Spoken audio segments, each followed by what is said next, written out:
Hello everybody, my name is Joseph Lloyd from the Lloyd Vehicle Consulting YouTube channel, and welcome to Walls Wheels. This time Jake is going to be taking a look around my lovely 2003 Rover 45 V6 2-litre Connoisseur, and I hope you enjoy it.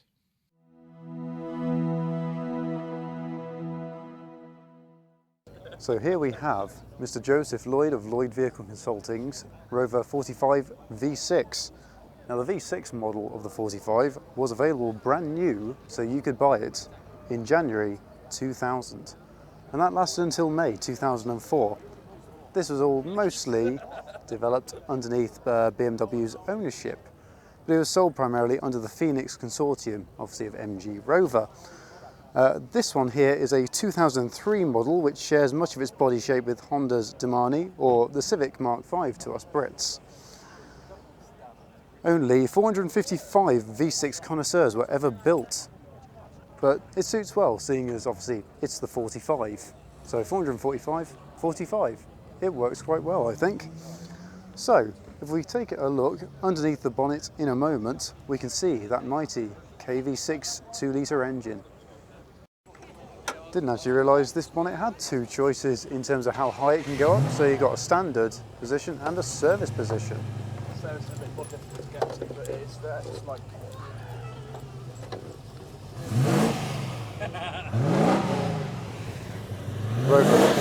Rover V8 in the background being noisy. So with the bonnet up in its service position, you could say it's pretty much up at 90 degrees, maybe a slightly bit less, but perfect for servicing. Obviously if you're a mechanic, reach over, work on the car. So this here, 2-litre KV6 engine, 24 valve. This is Rover's very own power unit. It produces 147 brake horsepower with a top speed of 124.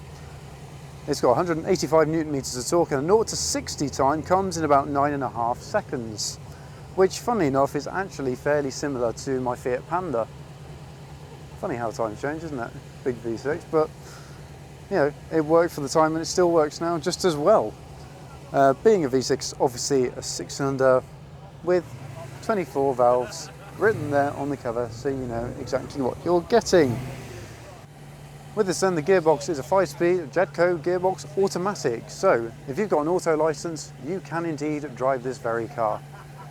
With that, having a look underneath the bonnet, it's fairly compact, but you've still got quite a lot of room under there. You've obviously got your dipstick for your oil, you've got your washer fluid just down here, obviously your oil cap, battery, all the main accessible serviceable things are there and you can get to them very easily. Let's take a look on the inside of the car, shall we? Before we get round to the inside though, chrome mirror caps. So as standard then, this car came with these little 6-spoke wheels, obviously 4.5, 4x100, chrome mirror cap, chrome door trim as well with the little door handle. That's a nice little touch, Rover, well done. Moving on into the interior then, got some nice leather seats. Obviously being a Rover, lots and lots of wood on the dashboard. It seems like a very nice place to be. Let's take a seat inside, shall we? Just been handed the key down there. So in terms of driving position, the seat is actually quite low to the floor. You expect it to maybe be a little bit higher, but it isn't, but you can work with that quite easily. It's very easy to get comfortable in this car. The throttle pedal is extremely light. Brake pedal, bit of weight behind it, but again, pretty light. You see on the dashboard, obviously you've got your little dials. So on the left, you've got your water temperature, rev counter, speedo in both miles per hour and kilometers an hour, and of course you've got your fuel gauge. Down here you have got your light height adjustment, your mirrors, so you can adjust them using a little electronic control.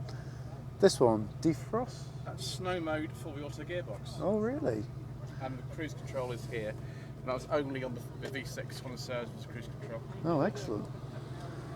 So this here is a snow mode for the gearbox, so it changes the settings on it so it's a little bit easier to drive in snow. I assume it changes the gear ratio slightly? Mr. Lloyd is nodding indeed.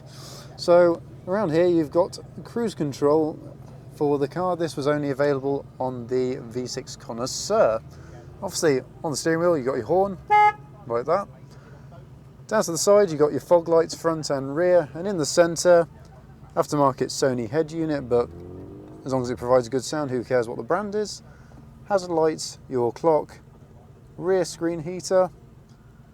Obviously you've got your fans, cold in your heart, all the directions for the fans, recirc, passenger seat warmer, driver seat warmer, and your air conditioning. And of course down here, the automatic gearbox. And I've just been informed of the fact that this, if you push it in, opens, so if you're quite fond of your smoking, you've got a little ashtray just in here which does fully pop out so you can empty it, and of course the old-fashioned cigarette lighter, now obviously known as a 12-volt socket. Inside the glove compartment, which is a little button, you've got a reasonable amount of space in there actually. You've got room for your logbooks, few little tools. The main things you're going to use are going to fit inside that. On here as well, on back to the steering wheel, you have got your driver's airbag and an airbag for your passenger. Up on the top here, you've obviously got your lights for the interior and your little sun visors. Does this one have a mirror? No. Does this one have a mirror? Yes, indeed. So you can look at yourself whilst you're sitting as a passenger. On this one, you've got a sunroof, so you can look out, see the world. Hello. It's pretty good in here, isn't it? In the side here, it does have airbags as well, so you can feel even more safe in the event of an accident should you get in one, not that you'd ever want to. And down here, you've got seat lumbar support just down underneath the seat, just there. Right, getting into the back of the car. Ooh. With the seat moved a little bit further forwards, you do have quite a bit of leg room actually, and the seat obviously goes a bit indented just here. You've got your little mat pocket. Headroom, I'll turn the camera to me. Headroom, yeah, it's not too bad. You've got a few little, you've got about an inch and a half of room above your head, so if you do go over a bump, you've got enough room to bounce up and down. And of course, the seats here in the back, being a Rover, they're exceptionally comfortable. You've got headrests for the two main passengers, middle one, sorry, you're not going to have one. Right, and in the back as well, you do have electric windows. That's always a positive. One quick note before we move on round to the boot, you do have an armrest just in the middle here. And of course, again, if the kids like smoking, you've got an ashtray in the centre console for the rear passengers. Just on the edge of the seat, you've got obviously your back adjustment, sliding forwards or backwards. Down here, you've got your boot release. This can be done either through this lever or through the key, but you've also got your fuel flap release, which, believe it or not, releases the fuel flap. Moving on round to the back, the boot's already open for you once you pull that lever. Lifting it up, it's exceptionally light and good hinges, so it gives you good clearance to get in and out of the boot, should you be kidnapped in the back of one of these. In the boot, you've actually got quite a lot of space in there. Avoiding all the luggage that's transported in the back of the car, you have got actually quite a lot of space in there, plus the seats in the back do split fold 60-40 by the looks of it. You've also got this useful little strap at the side here, should you want to put something just down there. Yeah, something pretty good in here. How do you find it, Mr. Lloyd, as your own car? It's quite a spacious boot. I mean, there's, the hatchback's easy to load, but the boot capacity in this is larger than a hatchback, having had a hatchback. Yeah, this is a surprisingly big boot. It must be 400 litres or something like that. It's certainly bigger than something like an E46 3 Series. Excellent. Okay, and that was the quick walk around of the Rover 45 V6. So there you have it. That was my walk around of the Rover 45 V6. Of course, I'm incredibly grateful to Joseph Lloyds for letting me have a look around his Rover at the British Motor Museum. We've been speaking for a little while about trying to get together and maybe make something along those lines. So, thank you, Joseph. Really lovely car you have there. Of course, for anyone wondering, the link to Joseph's channel will be down there in the description. For anybody who's seen previous videos on this channel, you'll know I'm a huge fan of British Leyland, BMC, Rover products. So, having a look at the Rover 45 V6, it was absolutely delightful. Following on from my badge replacement video that went live back in May, that was a long time ago now, Joseph approached me asking if I would change a badge for him on the back of his Rover 45. Now this was back in roughly around late May, early June-ish. And at the time I said, yeah, of course. But as things were back in May and June, the world was quite a different place to how it was when the rest of this video was filmed, shall we say. So it never quite came to fruition. However, as we've both gone to the British Motor Museum for the Metro Mini Day and the BMC Leyland show, it made a lot of sense to get that job done whilst we were there. So, as a little bit of bonus footage, here's me changing the rear Union Jack badge on Joseph's Rover 45. So I hope you enjoy this little segment. See, YouTube already. Good thing about this tape is it doesn't stick all the time basically, so it's just a very light masking tape.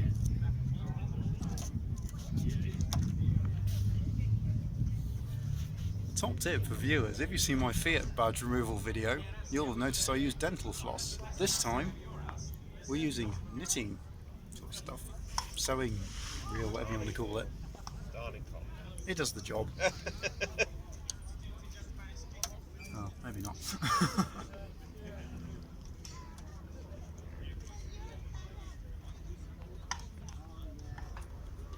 This may take some time, so it keeps breaking. I've used copper wire before, I should tell cable now to do that.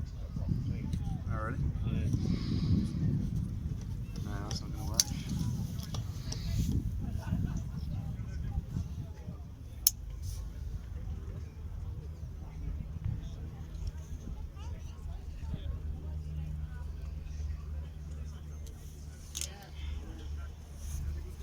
You get the idea of how this works. Bit behind.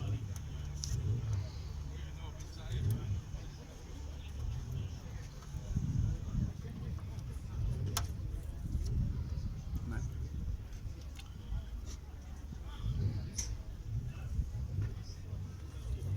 This may not work, you know. I thought it would, but I've run out of dental floss at home, you see. Sorry? Yeah, that might work actually. Good point. I think we should have an intermission. Is this any? Can you slide that underneath and start? We could do, that? but we're nearly there. Oh, you're nearly there? actually. Right, okay. Yeah, thank you though. Try to do this carefully so I don't end up scratching the back of your car. Yes, yes. Look at that, success. Ah, got a little knife here. That made all the difference because this doesn't work.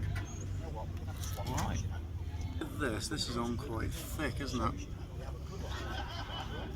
So how do you think we're going to get this off then, Mr. Lloyd? I don't know, sir. Right? Do you have something there? Got an idea with this. Sticky stuff remover is what I used on the Fiat's batch, so hopefully it should work here as well. Just leave that on there for a moment to set in, and hopefully in about a minute or so's time should be able to just sort of peel it off. As much as that really. Right, that's good enough on the sides. And now, for the moment of the new badge. You excited, sir? Very, sir. Excellent.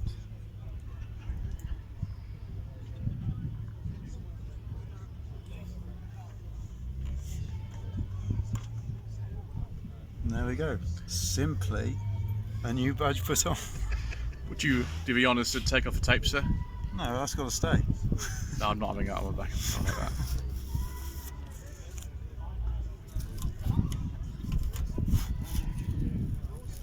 Oh, And there we go. One new badge. thank you, sir. If you have enjoyed watching this video, please consider leaving a like, comment down below, and of course if you want to see more of this kind of content, feel free to click the subscribe button, and of course click the notification bell because it'll let you know every time a new video goes your way. There we go. I'll see you on Friday because there's been 3 videos this particular week. Extra content for you. So yes, I'll see you on Friday. Farewell.